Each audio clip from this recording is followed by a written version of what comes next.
మీరు కొత్తగా business start చేయాలనుకుంటున్నారా? మార్చ్ 16-17 హైటెక్స్ లో ఫ్రాన్సెస్ ఇండియా బిగ్గెస్ట్ ఫ్రో ఎక్స్పో. నమస్కారం శ్రీ ఆచార్య అనంతకృష్ణ స్వామి గారు. బెస్ట్ వీడియోస్ అన్నీ మనీ మంత్రాలనే ఉన్నట్టు నాకు తెలిసి, ఎందుకంటే ఒకటే సబ్జెక్టు చెప్పింది కాకుండా డిఫరెంట్ మాటలతోటి, అంటే డిఫరెంట్ ఎగ్జాంపుల్స్ తోటి ప్రతి ఒక్కరిని మోటివేట్ చేయడం అనేది మామూలు విషయం కాదు. అండ్ మీరు చెప్పేటప్పుడు కట్టే కొట్టే తెచ్చేలాగా నిర్మోహమాటం లేకుండా చెప్తారండి.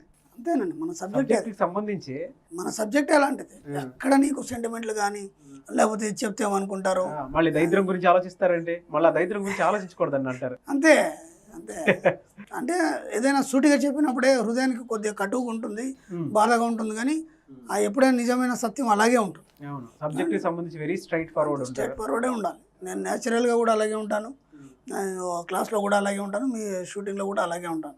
ఇక్కడ ఒక రకంగా మాట్లాడి అక్కడ ఒక రకంగా కూడా ఉండదు, నేను క్యాజువల్గా ఉంటాను. నేను ఎక్కడైనా అలాగే ఉంటాను, నా మాటలు అలాగే ఉంటాయి. నచ్చిన వాళ్ళు స్వీకరిస్తారు, బాగుపడుతున్నారు ఈరోజు. నచ్చిన వాళ్ళు విమర్శలు చేస్తారు, విమర్శలు నేను మనస్ఫూర్తిగా స్వీకరిస్తూ వాళ్ళకు నమస్కారం పెట్టి థ్యాంక్ చెప్పేస్తాను. అంతకంటే ఏం చేయలేదు.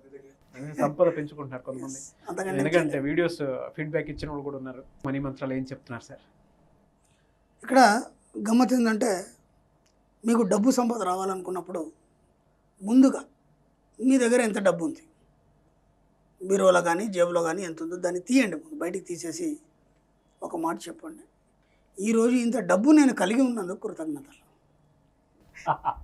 ఎంత బాగుంటుందంటే అది మీకు డబ్బుని ఇంకా రెట్టింపు చేస్తుంది, డబ్బుని మళ్ళీ రెట్టింపు చేస్తుంది. ప్రతిరోజు మీకు ఏదైనా డబ్బు వచ్చింది, ఎస్, దాన్ని పట్టుకొని ఒక పప్పి తీసుకొని మనస్ఫూర్తిగా ఈ డబ్బుని నేను కలిగి ఉన్నందుకు కృతజ్ఞతలు చెప్పండి. ఎన్నిసార్లు అని చెప్పండి, 100 సార్లు చెప్పండి. మీరు ఎంత చెప్తే అంత డబ్బు మీకు మల్టిపుల్ అవుతుంది. ఎలా అవుతుంది? ఎప్పుడైతే మీరు కృతజ్ఞత చెప్పారో ఆ విషయం ఏం చేస్తుందంటే, ఓహో ఇన్ని రోజులు ఎప్పుడు కూడా చెప్పలేదు, మనం వస్తున్న డబ్బు అక్కడ లెక్కేస్తున్నాం, దానికి దీనికి ఇచ్చేస్తున్నాం, దాని మీద మనకు ప్రేమ లేదు, దాని మీద అసలు మనకు ప్రేమనే లేదు. ఏదో వస్తుందా ఇచ్చేస్తున్నాం, పనులు అవుతున్నాయి, ఇంత తప్ప మనం ఇంకేం ఆలోచించట్లేదు. కానీ మనం కొన్ని చెప్పాం, 999 నోట్స్ అని కొన్ని చెప్పాం. అది చెప్పిన తర్వాత జనంలో చాలా అవేర్నెస్ వచ్చింది. ఇప్పుడు ఏం చేస్తున్నారంటే ఒక్కొక్క నోట్ని పట్టి చూస్తున్నారు, అది ఎంత మృదువుగా ఉంటుంది, ఆ స్పర్శ ఎంత బాగుంటుంది, అదంతా ఫీల్ అవుతున్నారు. వాళ్ళకి తెలియకుండానే ఆ వెతకడంలోనే ఒక్కొక్క నోటు మళ్ళీ అక్కడ మిస్ అయిపోయింది అనుకుని మళ్ళీ సరి చేసుకొని మళ్ళీ వెతకడం, దాంతో ఏమైపోయిందంటే ఆ డబ్బు అనేది వాళ్ళ ఆత్మతోనే అనుసంధానం అయింది. వాళ్ళకి తెలియకుండానే అది ఆత్మతో ఎప్పుడైతే డబ్బు సంపద మీకు అనుసంధానం అయిందో ఆటోమేటిక్గా విషయం వచ్చేస్తుంది. ఎంత ఈజీ ఉందండి. కాబట్టి మీ దగ్గర ఉన్న డబ్బుకి ముందు మీరు కృతజ్ఞతలు చెప్పడం అనేది నేర్చుకోండి. ఎంత డబ్బు ఉన్నా సరే, రూపాయి ఉన్నా సరే, రూపాయికి థ్యాంక్ యూ, ఈరోజు నేను ఈ రూపాయి కలిగి ఉన్నాను. మా గ్రూపుల్లో నాకు ఎంత ఆనందం అంటే పిచ్చి ఆనందం అన్న. మామూలు ఒక డ్రెస్సింగ్ టేబుల్ కొనుక్కొని, నేను ఈరోజు డ్రెస్సింగ్ టేబుల్ కొన్నాను, విశ్వమ కృతజ్ఞతలని పెడుతున్నారు. డ్రెస్సింగ్ టేబుల్ ఎంత అండి? ఒక 1500, 2000. కానీ అది కూడా చూడలేని వాళ్ళు అనమాట. వాళ్ళు ఇంత పెద్ద జీవితంలో ఒక డ్రెస్సింగ్ టేబుల్ కొనుక్కోలేని వాళ్ళు. అలాగే చిన్న వస్తువులు కూడా కొని విశ్వమ కృతజ్ఞతలు ఈరోజు ఇది పొందినందుకు, దానికి కృతజ్ఞత చెప్తేనే అంతకంటే పెద్దది నీ దగ్గరికి రావడం మొదలవుతుంది.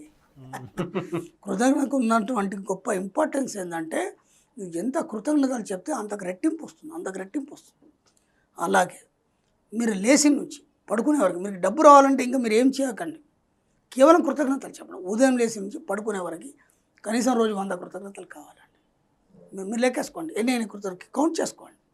ప్రతిరోజు 100 కృతజ్ఞతలు గిట్ట చెప్తే ఇంకా మీకు ఏ సబ్జెక్ట్ అవసరం లేదు, ఏం చేయాల్సిన అవసరం లేదు, మనీ మెడిటేషన్ కూడా అవసరం లేదు. నేను ఓపెన్గా చెప్తున్నాను, నా క్లాసుకు కూడా రావాల్సిన అవసరం లేదు, ఓపెన్గా చెప్తున్నాను, ఇబ్బంది ఏం లేదు. రోజు 100 కృతజ్ఞతలు చెప్పండి. ఖచ్చితంగా మీకు ఎంత డబ్బు వస్తుంది, మీ పరిసరాలన్నీ ఎలా మారిపోతాయి, ఎంత ఆనందంగా ఉంటారు, అసలు మీరు ఊహించారండి. అరే దీంట్లో ఇంత ఇది ఉందా, ఇప్పటివరకు మేము ఊహించలేదే. ఏదో మామూలుగా థ్యాంక్స్ చెప్తున్నాం అందరికి, అంతే. అది కూడా ఎలా చెప్తున్నాం, ఎవడో లిఫ్ట్ ఇస్తే థ్యాంక్స్ చెప్తున్నాం, ఎవడేదో హెల్ప్ చేస్తే థ్యాంక్స్ అని చెప్పేసి అక్కడికి వెళ్ళిపోతున్నాం. కానీ ఉదయం నుంచి సాయంత్రం వరకు నీతో ఎన్నో వస్తువులు నీకు హెల్ప్ చేస్తుంది. ఇప్పుడు ఒక షర్ట్ ఉంది, ఆ చొక్కా మనకు చాలా ఫేవరెట్, అది మ్యాక్సిమం కొందరు ఏం చేస్తారంటే ఆ షర్ట్ ఎక్కువ వేస్తారు. దానికి కృతజ్ఞతలు చెప్పండి, ఎందుకంటే నీకు నీ యొక్క అందాన్ని దిగి నీ కృతజ్ఞత చేసింది. ఓకే, ఉదయం లేవగానే మంచి నిద్ర పట్టింది మీకు, హ్యాపీగా ఆ పిల్లో మీకు కన్వీనియన్స్గా ఉంది, ఆ బెడ్కి పిల్లోకి కృతజ్ఞతలు చెప్పండి. అలాగే భూమి మీద కాలు పెడతారు, బెడ్ మీద కింద కాలు పెడతారు, మీకు ఎన్నో సౌకర్యాలను కల్పిస్తుంది ఈ యొక్క భూమి కానీ లేకపోతే చుట్టుపక్కల ఉన్న ప్రతి అవసరం, వాటికి కృతజ్ఞతలు చెప్పండి. లేవగానే అద్దం లేకపోతే మీకు ఎంత ఫీల్ అవుతారు, మీరు మీ యొక్క ముఖాన్ని చూసుకోలేకపోతారు. మీ యొక్క ప్రతిబింబానికి అందాన్ని చేకూర్చుంటేటువంటి ఆ అద్దానికి కృతజ్ఞతలు చెప్పండి. ఒక్కసారి మీ జీవితం నుంచి దువ్వెన్ని తీసేయండి, చింపిరి జుత్తుని ఎంత భయంకరంగా ఉంటారు, ఆ దువ్వెన కృతజ్ఞతలు చెప్పండి. ఇప్పుడు చెప్పండి, పళ్ళు దమ్ముకునే బ్రష్ కాడికలు ఉదయం లేచి నుంచి పడుకునే వరకే మనుషులకు కానీ వస్తువులకు కానీ ప్రతి దానికి ఒక వైబ్రేషన్ ఉంటుంది. ఆ వైబ్రేషన్ అనేది ఏం చేస్తుందంటే మీకు రెట్టింపు సంపదన ఇవ్వడం అనేది మొదలవుతుంది. కాబట్టి కృతజ్ఞత పర్వం అనేది చాలా ముఖ్యం మన సబ్జెక్ట్లో. కృతజ్ఞత అనేది మర్చిపోకుండా ప్రతి దగ్గర కృతజ్ఞతలు చెప్పండి. మీరు ఎంత కృతజ్ఞతలు చెప్తే అంత డబ్బుని, ప్రేమని, అన్ని రకాలుగా అన్నింటినీ, ఐశ్వర్యాన్ని కూడా మీరు పొందగలుగుతారు. నేను చెప్తున్నాను, ఓపెన్గా చెప్తున్నాను. ప్రొద్దున ఉదయం లేచి ఉంచి పడుకునే వరకు 100 కృతజ్ఞత, మనుషులకు కానీ వస్తువులకు కానీ ప్రతిదానికి. ఒక పెన్ను ఎగ్జామ్ చూడండి, మీరు ఎగ్జామ్ రాసేటప్పుడు పెన్ను పారలేదు అనుకోండి, మీకు ఎంత డిస్టర్బెన్స్ అండి. అవునండి. కరెక్ట్ ఆ టైంలో డిస్టర్బెన్స్ అవుతుంటాయి మనకి. ఒకవేళ పెన్ను మీకు సరిగ్గా మీకు కన్వీనియన్స్ ఉంది, ఒక పెన్ను ఉంది, ఒక మంచి పెన్ను ఉంది, దాన్ని పట్టుకున్నప్పుడు మనకు కన్వీనియన్స్ ఉంది. ఇంకో పెన్ను ఉంటుంది, కన్వీనియన్స్ కూడా అది రాయడానికి ఇబ్బంది అవుతుంది, లేకపోతే వేలు నొప్పి పెడతాయి. మీకు కన్వీనియన్స్ ఇచ్చి మీకు మంచి రైటింగ్ ఇచ్చినందుకు, మీకు సహకరించినందుకు ఆ పెన్ను కృతజ్ఞతలు చెప్పండి. ఇలా ప్రతి వస్తువు. మీరు కూడా ఇక్కడ కెమెరాలు ఉన్నాయి, అన్నీ ఉన్నాయి, టెక్నికల్ వర్క్ ఇదంతా. ఏదైనా చిన్న టెక్నికల్ ప్రాబ్లం వస్తే మీకు ఇబ్బంది అవుతుంది. చాలా కాబట్టి రాగానే ముందు వీటన్నిటికి ఒకసారి కృతజ్ఞతలు చెప్పండి. Sure sir. ఖచ్చితంగా మీకు బ్రహ్మాండంగా పనిచేస్తే, అంటే ఎందుకు వాటికి ప్రాణం లేదు కదా, ప్రతిదానికి ఒక వైబ్రేషన్ ఉంటుంది. ఆ వైబ్రేషన్ అనేది మిమ్మల్ని ఆ కృతజ్ఞతను తీసుకొని దానికి తగ్గట్టుగా పనిచేయడం మొదలవుతుంది. ఎక్కడ కూడా వైబ్రేషన్ లేదు, ఇది నిర్జీవ పదార్థం అనడానికి లేదండి. ప్రతిదానికి ఒక వైబ్రేషన్ ఉంటుంది మన సబ్జెక్ట్లో. ఇంకా వేరే సబ్జెక్టులో నేను చెప్పాను, మన సబ్జెక్ట్లో ప్రతిదానికి వైబ్రేషన్ ఉంటుంది. కాబట్టి ఖచ్చితంగా మీరు కృతజ్ఞతలు చెప్పండి. కృతజ్ఞతాపూర్వకంగా మారి మీ జీవితాన్ని అలాగే మార్చుకొని మీరు ఇతరులకి ఒక గొప్ప ఆదర్శవంతంగా, ఒక డబ్బు సంపద ఐశ్వర్యంతో మీకు ఎన్ని కృతజ్ఞతలు మీరు చెప్తారో అంత కృతజ్ఞతలు మీకు రెట్టింపు వస్తాయి. నేను అదే చెప్తున్నాను, మనం ఏది ఇస్తే అదే వస్తుంది. అభినందనలు తెలపాలి అందరికీ, చాలామందికి అభినందనలు తెలపాలి. ఎవరింటికి పోయినా ఖాళీ పోవద్దని చెప్పేసి మనం గత వీడియోలో చెప్పాము. ఖాళీ చేతులతో పోవడానికి లేదు. మీరు ఎంత గిఫ్ట్స్ ఇస్తే అంత గిఫ్ట్స్ మీకు రావడం మొదలవుతుంది. మీరు ఎంత అభినందనలు చెప్తే అంత అభినందనలు మీకు వస్తాయి. ఎంత కృతజ్ఞతలు చెప్తే అంత కృతజ్ఞతలు వస్తాయి. మీరు ఏమి చేయాల్సిన అవసరం లేదు, మీరు క్లాసుకు కూడా రావాల్సిన అవసరం లేదు. జస్ట్ రోజు 100 కృతజ్ఞతలు, ఉదయం లేచి నుంచి సాయంత్రం వరకు 100 కృతజ్ఞతలు చెప్పండి. ఒక 15 రోజుల్లో మీ జీవితంలో ఎంతో మార్పును గమనిస్తారు. అలాగే కంటిన్యూ చేయండి. మీ జీవితాన్ని చాలా కృతజ్ఞతాపూర్వకంగా మార్చుకోండి. ఎలా సరే ఇవన్నీ ఏ విధంగా చెప్తారు? ఇవన్నీ మేము దాదాపు చాలా సంవత్సరాల నుంచి ప్రాక్టీస్లో పెడుతున్నాము. ఒక్కొక్కటి సిస్టమ్ తీసుకొని ఇది ఎంతవరకు పనిచేస్తుంది. నేను నాతో పాటు ఇంక మా శిష్యరికం కానీ, లేకపోతే మా స్టూడెంట్స్ కానీ, లేదంటే బంధువులు కానీ, ఇలా చెప్తూ ఒకటిగా అలా ముందుకు పోతూ అన్ని ప్రాక్టికల్లో పెట్టి ఇవన్నీ సక్సెస్ అయినాయి. ఇది మన సబ్జెక్ట్ కాదని చెప్పాను ఎన్నోసార్లు, ఇది యూనివర్సల్ సబ్జెక్ట్. ఇప్పటిదాకా మనం ఏం చేసామంటే ప్రతిదీ ఏదైనా సరే మనం ఒక ప్రార్థన పూర్వకం కానీ, లేకపోతే ఒక దేవుడు అని ఒకటి ఏదో పెట్టుకొని మొక్కడం చేయడం ఇవన్నీ చేసాం మనం. కానీ ఇక్కడ ఏమీ నిరాకారం, విశ్వం అనే దానికి ఆకారం లేదు. ముందే చెప్పాం, దానికి చెవులు లేవు, కళ్ళు లేవు, ఏమి లేవు. కానీ అది అన్నీ చూస్తుంది, అన్నీ పనిచేస్తుంది అని మనం ఎన్నోసార్లు చెప్పాం. కాబట్టి ఆ విశ్వశక్తిని మనం ఎలా తీసుకోవాలనేది మన సబ్జెక్ట్. ఈ సబ్జెక్ట్ ఏదైతుందో ఆ విశ్వశక్తిని తీసుకొని మనం ఎలా ముందుకు పోవాలి.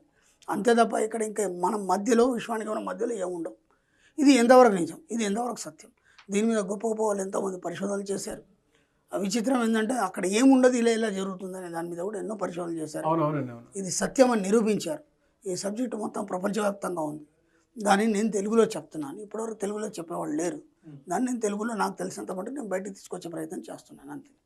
కాబట్టి ఖచ్చితంగా అన్నీ అవుతాయండి. మీరు ఎంత వీలైతే అంత కృతజ్ఞతాపూర్వకంగా ఉండండి. ప్రతి వస్తువు పట్ల, ప్రతి వ్యక్తి పట్ల. మీకు శత్రువు అయినా సరే, ఎందుకంటే శత్రువు అనగానే మనకి ఎన్నో నెగిటివ్స్ వస్తాయి, కానీ శత్రువు ద్వారా కూడా మనం నేర్చుకునేవి చాలా ఉంటాయి. కాబట్టి ఎవరిని విస్మరించడానికి లేదు. కాబట్టి ప్రతి ఒక్కరికి కృతజ్ఞతలు చెప్పండి. కృతజ్ఞతాపూర్వకంగా మీ జీవితాన్ని తీర్చిదిద్దుకోండి. Thank you sir. Thank you so much. Thank you.